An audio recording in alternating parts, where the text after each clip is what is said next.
Good evening. Good evening, everyone. David Cashman with SEB Housing. This is the lottery for the affordable units in phases 5 and 6 at Richmond Meadows. So I do a quick check. Can everyone hear me? Volume okay?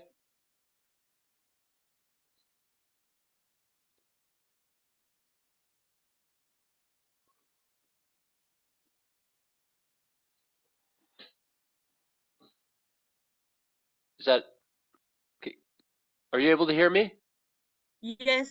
Okay, great, thanks. Okay, all right, so we'll get started at 6:01. I'm sure some more folks will come in, and what I'm going to do is I will give you some background on, how many people we had for the lottery, what to expect for the next steps, how many people are on the wait list, how the wait lists get created from the lottery drawing. Then I'll stop. I can take some questions, and then we'll do the actual lottery drawing. So again, this is the lottery for the affordable units in phases 5 and 6 at Richmond Meadows. There's been previous phases with previous lotteries that have happened in the past. For this lottery, there were 125 completed applications for the lottery. Of those 125, 103 qualified for local preference, meaning they worked or lived in Nantucket or had kids attending the Nantucket schools. As you recall probably from filling out the application, there are different bedroom size offerings in these phases. There are studio units, 1, 2, and 3 bedroom units. So we're going to have a total of 4 separate waiting lists, which are going to be as follows. And by the way, everyone, I'm going to send you, or we're going to send you a, an email probably later tonight or by early tomorrow morning with all these details that I'm going to cover. So you don't have to write any of this down or memorize it. It will all be in the documents and or the email that we will send to you. We have 3 local preference waiting lists. Just a quick clarification. You don't have to have local preference to be on these lists. It merely means that if you do have local preference, you'll get priority on the waiting list as compared to households who don't. But again, you don't have to have local preference to be on these wait lists. So we have a 1-bedroom wait list. There are 5 units with 50 applications, 50 applicants. We have 4 2-bedroom units with 85 applicants. And we have 2 3-bedroom units with 53 applicants. We also have a studio waiting list. There's no local preference associated with that. There are 4 units and 37 applicants for those. So when we do the drawing, the way that we have to do it is we have to do a local preference household drawing first. Again, there were 103 households who qualified for that. And then after that, we'll do the general drawing, which will include all 125 households who are in the lottery. Now, let me be very clear about something. I'm going to do this using random.org, which is an online free service that provides true randomization of numbers. So you can put a list in. You'll see I click a button and it spits out a totally different order that's totally random. People will say, is that my number? Is that where I am on the waiting list? And the answer is no, okay? Is it better to be higher up on that initial random list? Yes, it is, but it is not the actual waiting list which determines the order of priority, the order in which you'll get invited to move forward. So stated another way, the random.org is a method of populating the waiting list, which you will get tonight or maybe tomorrow morning. The waiting list will tell you, okay, where am I? Am I first? Am I fifth? Am I 15th, 20th, etc., etc.? The random.org drawing is not going to tell you that, okay? So just to be very clear on that point.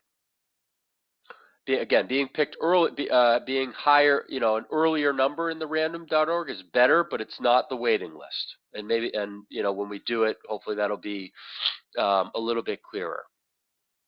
So I'll do that. I'll do a local drawing. I'll do the general drawing. If people have questions about where they were drawn, I can look at that and tell you. And then later tonight, you'll get all this information. You'll get the actual waiting lists from us, which again tell you, the order of priority and being invited for a certain unit. The next steps of the process here are that, top households will be invited forward by the leasing office to complete a lease application. When you submitted your lottery application, we made a determination about whether you appeared eligible for the program, which is mostly a determination that you're under the income limits. But we didn't do anything to assess whether or not you're actually lease eligible, where criteria like, credit history or tenant history, or if you have a criminal background or any of those things that leasing offices look at. We don't look at that, okay? So, step two here, and step one is the lottery. Step two is going to be for top households being invited to apply for a lease. If you're lease eligible, you'll get to reserve a unit. And at that point, you come back to SEB Housing, and that's when all the income, asset, and tax documentation is due to actually prove your eligibility.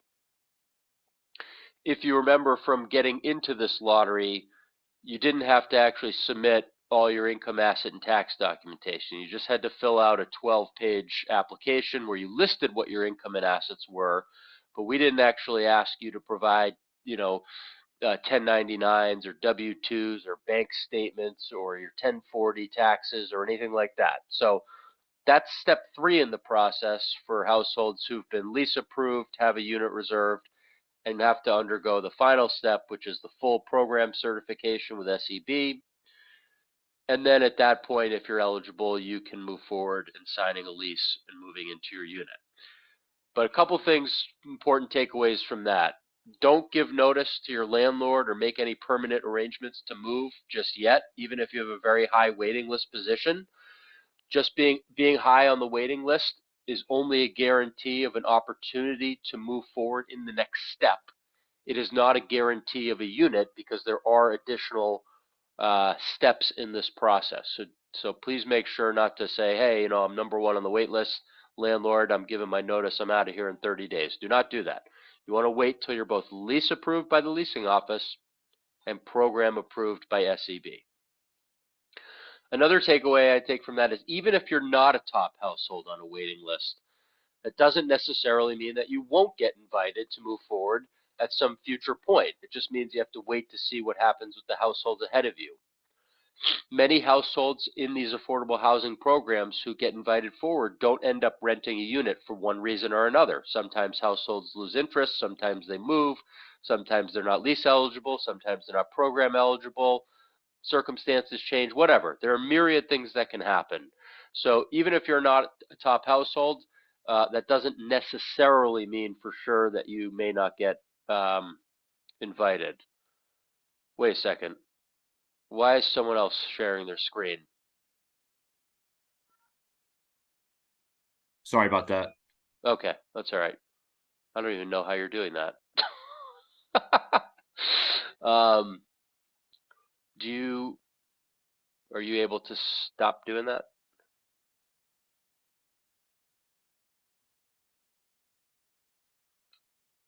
There we go. Okay. All right. So we'll give you the. So we'll send the waiting list tonight. We'll give the waiting list to the leasing office so they know how to get in touch with you. And we will give their information to you so you know how to get in touch with them if you want to reach out and say, hey, when am I going to get invited to move forward? The advantage of being higher on a waiting list is that you'll get to choose from the available units on that list. So just as a reminder, there are 5 one-bedroom units. If you're the top lottery household on the one-bedroom waiting list, that means that when you go to meet with the leasing office, if you're lease eligible, they'll say, here are the 5 one-bedroom units we have. Which one are you most interested in? And you'll be able to choose that one. And then the household behind you will be able to choose from the remaining 4, and so on and so forth. And that's the same for each of the lists, the studio 1, 2, and 3 bedroom lists. Okay, so there is an advantage certainly to being in one of those top spots on a waiting list. All right, so like I said, I'll get you this information. It's all in a handout. We'll send it by email tonight so you can take your time if you want to review it and look through it. I'm going to prepare to do the actual drawing now, but before I do so, do we have any questions before we go ahead and do that? And I'm going to share my screen when we do that.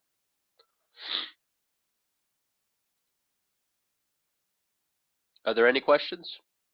It's okay if not, and I'll take more questions later if there are any. All right, so let's do the drawing.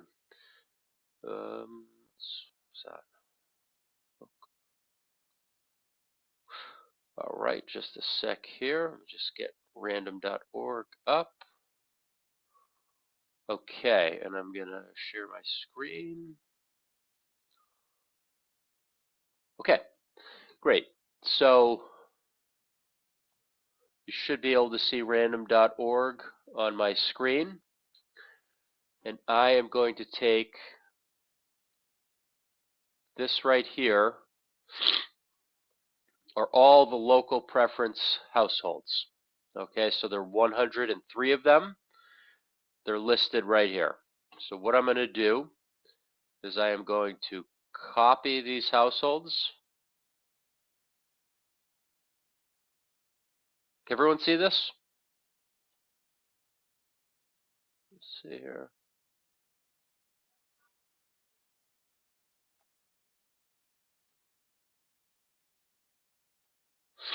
Okay, I don't hear anything, so I assume everyone can see here. So I've got all the different lottery numbers. I'm going to copy them into random.org right here. And I'm going to hit randomize. So this now spits out a totally random order, which I'm going to copy again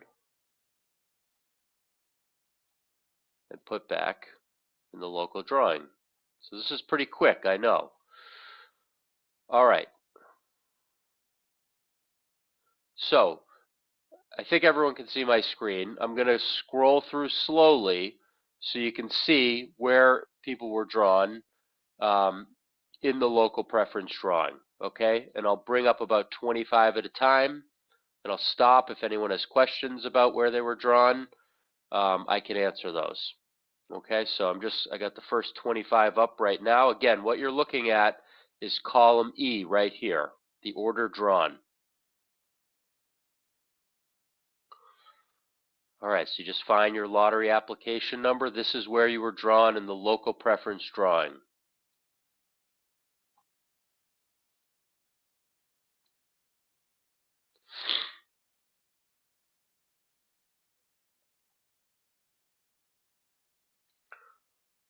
Okay. Now I'm going to scroll down a little bit more. Again, this is the column you're looking at. Okay, here's the number. Number 27 drawn was A.068. Number 28 was A.090, and so on and so forth. So I've got numbers 27 through 54 up on my screen right now.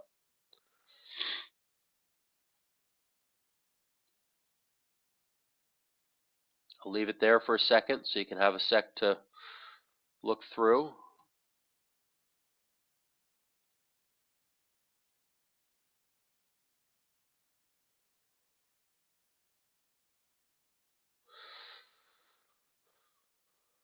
Okay, I'm going to scroll down again.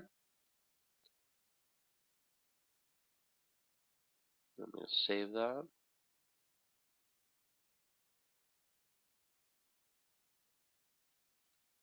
Okay, now we got numbers 55 through 82 on the screen. Actually, yeah, 55 through 82. So, you know, the 55th number drawn was A.124. The 82nd number drawn was A.021. I'll leave it there for a minute so people can look at it.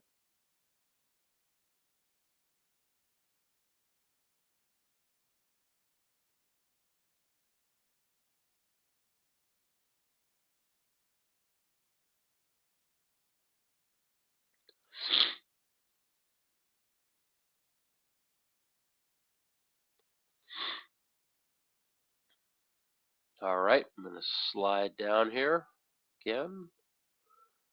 And here are households 83 through 103. Again, these right here. So the 83rd household drawn was A.088, and the 103rd household drawn was A.058. Again, these are not the waiting lists. We use these when we make the waiting list tonight, which we'll send to you, but this is not the order on the wait list. It's just the order you were drawn in the lottery. We have to use preferences and certain priorities to actually sort and create the waiting lists. Okay, well, I see a question in the chat. So it's asking about A.51. I assume you mean A.051. So you must not have had local preference in the lottery. You must be in the general lottery. Hopefully that makes sense. I can certainly stick around after if there's any confusion on that. But for A.051, you're going to be in the general drawing as someone who doesn't live, work in Nantucket or have kids attending the Nantucket schools. All right, so let me just leave this up for a minute longer because I think that box was in the way. Okay, so the question from Colin, how do I know in which order is my number for 2-bedroom or 3-bedroom? Great question. The answer is you don't really. In this particular moment, you don't, and I don't, and nobody knows because I don't know, how big your household size is. I don't know if you're 1, 2, or 3-person, 4-person, 5-person household. I don't know if you have local preference or not. So that's why, these are not the waiting lists. Colin, the waiting list I'm going to send to you tonight, and then you'll be able to see, you just find your number. Let's say your number A.058. I have no idea if you are, you're probably not. That's just a random number I grabbed. You just find that on the waiting list and say, okay, I'm, in the 15th position on the 2-bedroom list and the 50th position on the 3-bedroom or whatever it might be. So again, the random.org drawing informs or in part influences where you are on the waiting list, but the thing is, it's not the only factor. And actually, after I do the next drawing, I'm going to bring something up that might help kind of illustrate that a little bit more, because I know it's conceptually a little bit difficult. So, okay, I'm going to leave that, and we are going to do the general drawing now. All right, so let's do the general drawing. We've got all 125 households, and just erase this list. I'm going to take all my general households.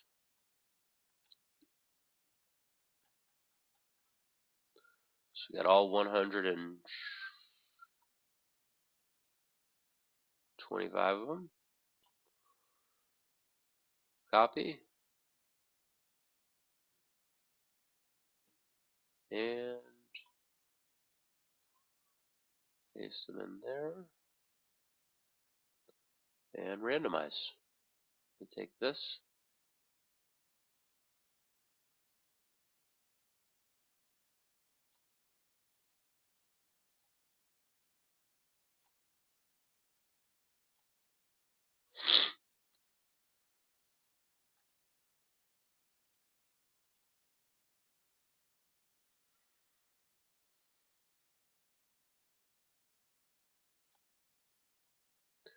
All right, let me zoom in a little bit.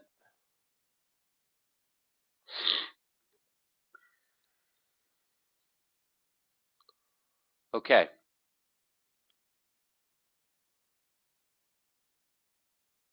Okay, so I'm going to leave this up for a sec. I got another question in the chat. What's the process after we receive the email for the waiting list? So the process is if you have one of the higher waiting list positions, as soon as the leasing office is ready, they're going to reach out to you and invite you to apply for a lease.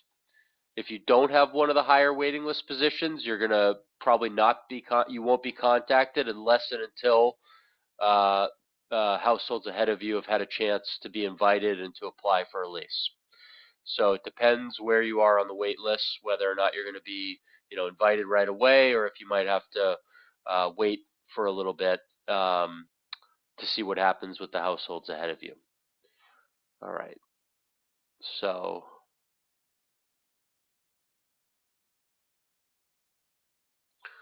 okay, we got another question here. So let me just scroll down too. So this was, again, this is the one we're looking at. The order drawn first was A.079, then A.097. Here are the first 26 spots. Let me scroll down a little bit here. All right, I got numbers 27 through 54. So the question is, general lottery is for non-residents. That's a reasonable assumption, but not quite, because the way it goes is actually the general lottery includes every household who was in the lottery, whether or not they had local preference, which is confusing. And to be totally honest, it's a little bit redundant.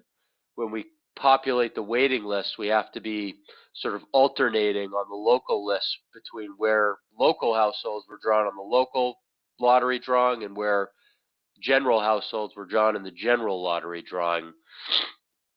So that's a hard thing to conceptualize, just sort of talking it out. You kind of have to see it. It's redundant. We should just be able to do one drawing, to be totally honest with you, and then we could populate the waiting list from that one drawing. But by program rule, we have to do a separate drawing for the local households, and for the non, and then for the general, we have to do all of the households. Don't worry, we don't double count people. If you're a local household, it's really kind of where you were drawn in the local drawing that informs where you are on a local wait list. But definitely sort of an oddity of the program, and be nice if they just let us do one drawing. Okay, so that's 27 through 54. Let me scroll down here. 55, and let me just save that real quick. We got 55 through 82 here. All right, again, these are the numbers here. And then the A.102 would be someone's application number, A.039, A.036. Okay, so so the question is, the number we received is the same for both general and local preference. Yeah, so if you were A.100, you're A.100 no matter what. If you have local preference, you'll be A.100 in both drawings. Yeah, it doesn't change. Now, where you were drawn in each is going to be different, but your lottery application number is the same. All right, let me just leave this up for a few more moments here so people can scroll through.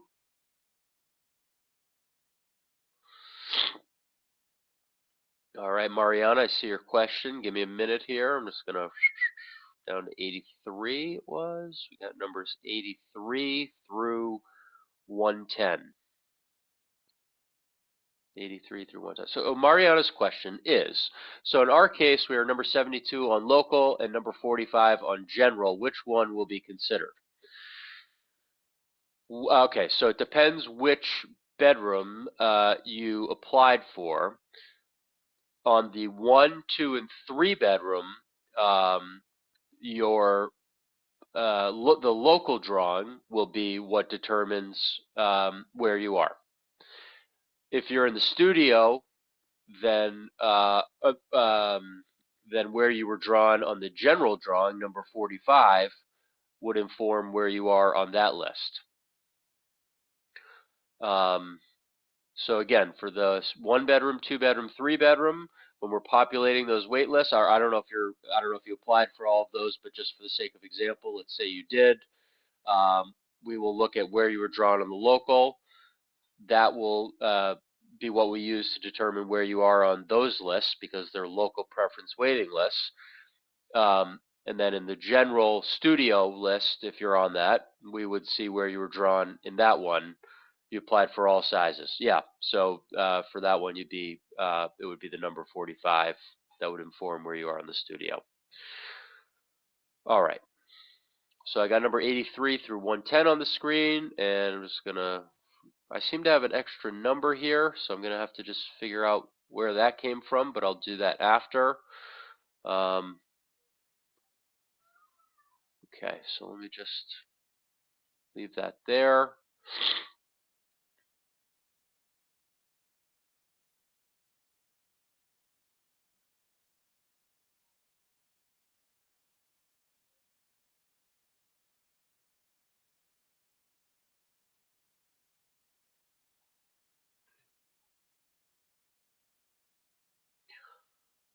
All right. Let me just show you something real quick. I want to bring up the information packet.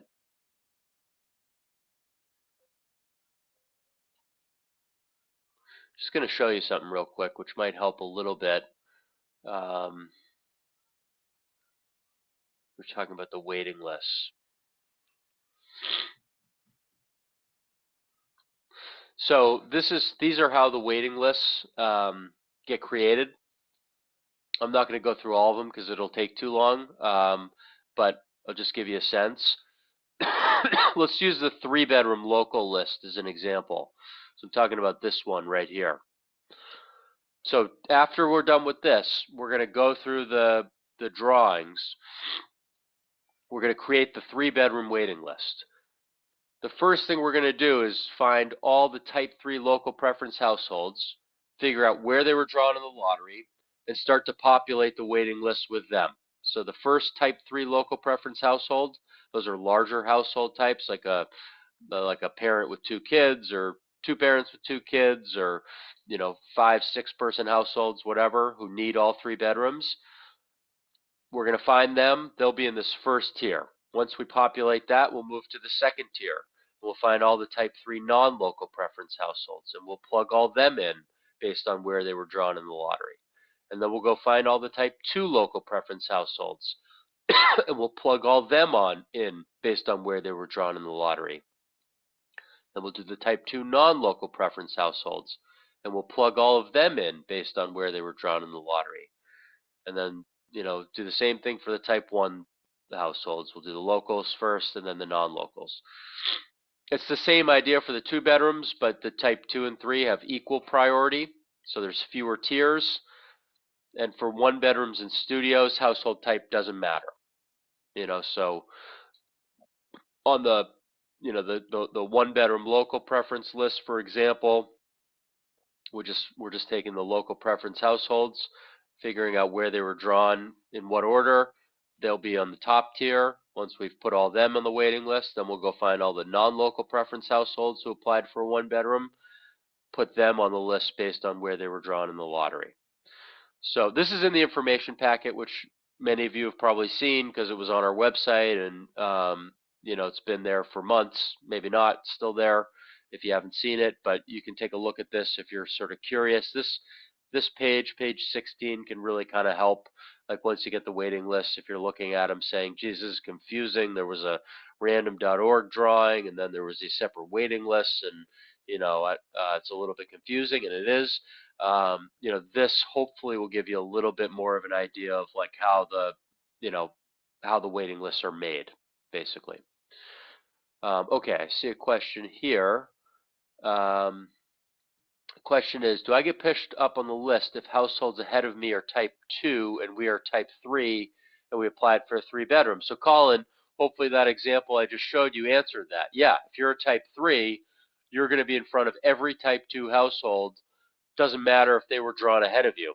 You'll be higher on the list because, that's when we populate the list, the 3-bedroom list. The first 2 tiers are these type 3 households, then type 2 households, then type 1 households.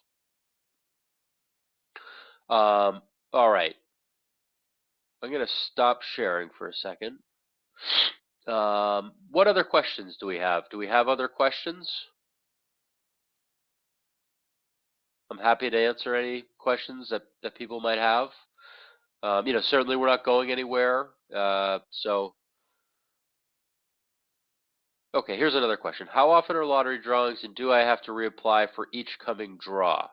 So, well, there's only this one lottery. So this is the last lottery for Nantucket. If you're talking about other lotteries for other properties in other places, we do them, probably several times a month, and you can find them on our website. And you would have to apply for each one separately. But for Nantucket, this was it. Mariana, are Type 2 and Type 3 households still considered for a studio? Yes. So on the studio list, any household can apply for those, and household type doesn't matter. Okay, household type does not matter in sorting those waiting lists. The only thing that matters is where you were drawn in the lottery, in the general drawing. So in your case, I think you said you were 45th. So that doesn't mean you're 45th, because it's probably unlikely that 44 households ahead of you also applied for studios, but you'd just be behind any of those 44 households who applied for a studio. What other questions do we have, if any? And again, we'll be around. You can email us, you can call us if you have questions, if something's not making sense. A lot of this information will be in the materials that we send out tonight. Okay, so here's a follow-up question from the previous one. To be more specific, if we aren't chosen on the waiting list, do we just wait on the next lottery maybe next year for Nantucket? So yeah, if you have a lower position on the waiting list, then you're just going to be on the waiting list. There isn't going to be a future lottery. Those waiting lists will just be used to fill units. So if if the lease up completes and you didn't get a unit, then you might not get contacted unless and until there's a vacancy, someone moves out. But you'll stay on the list. Now, every year the property should reach out to you and confirm your continued interest. So as long as you say, yeah, I'm still interested in staying on the waiting list, then you'll stay on the waiting list. But there isn't going to be a future lottery. Okay, so the question is, what's the difference between local and general drawings? I am 54 local and 36 general. So, yeah, it's a good question. Let me share my screen again. Okay, so here are the different waiting lists. If you applied for a studio unit, there's no local preference, so where you were drawn in the local drawing doesn't matter. Only the general drawing is used to populate this list. Okay, now for the local preference units, when we do this, and we did this before, but I'm going to answer your question. So I said the top tier will be Type 3 local preference households. When we populate this tier, we're going to pick these households based on where they were drawn in the local drawing.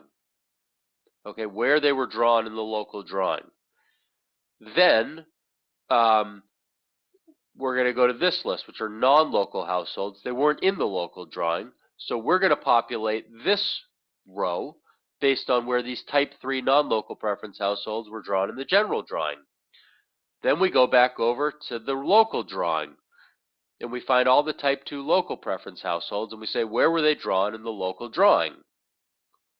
Then we go back down here, and we say, here are all the Type 2 non-local preference households. Where were they drawn in the general drawing?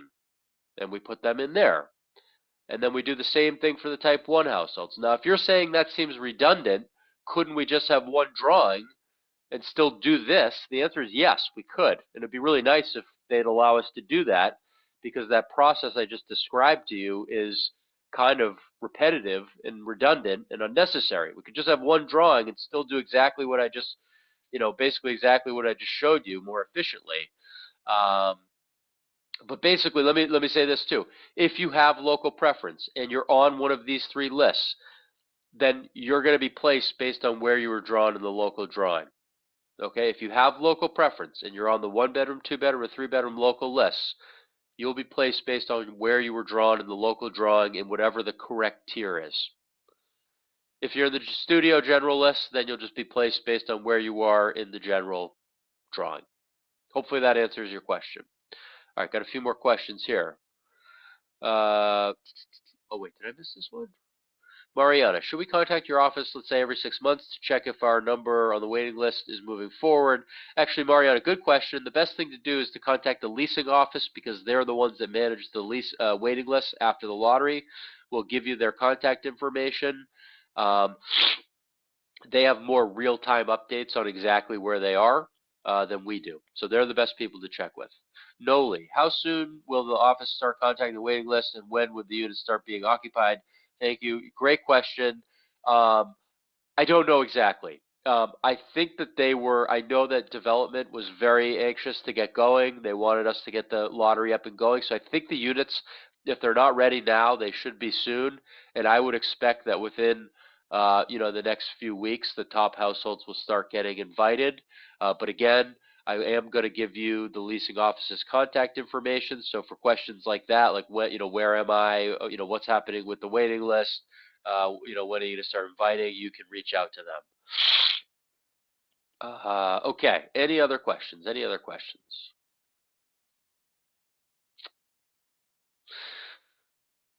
Okay, let me go. Will we be receiving the waiting list tonight? Yeah, you should get them tonight or by tomorrow morning.